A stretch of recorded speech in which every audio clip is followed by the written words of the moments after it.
So muli mga kaibigan at mga kapatid, magandang araw po muli. Narito po ako sa station number 3 ng aking pong walk trail. So medyo mahaba-haba na rin yung aking nilakaran. Ano? So ito yung number 3 station na pangalan. Ayan, number 3. So medyo mahaba-haba pa ang aking lalakarin. So butit may mga kasama ako ngayon. Naabutan ko mga kabataan, mga Israeli. So at least hindi ako nag-iisa. So yan mga kaibigan, mga kapatid, no? Pinakita ko lamang sa inyo yung palibot.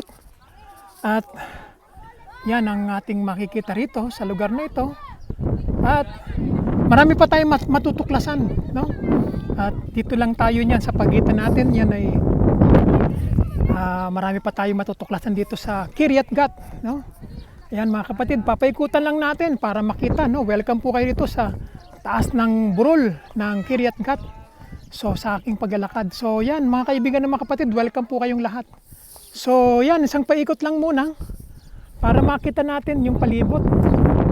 So yan, mamaya ay papakita ko pa sa inyo ang ilan sa mga magagandang mga lugar dito. Yan ang isang mga ruins na makikita dito.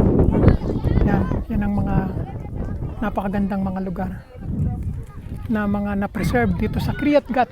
Ito ang hometown ni Goliath na nakalaban ni King David. So maraming salamat mga kaibigan, mga kapatid. We'll see you again. Okay?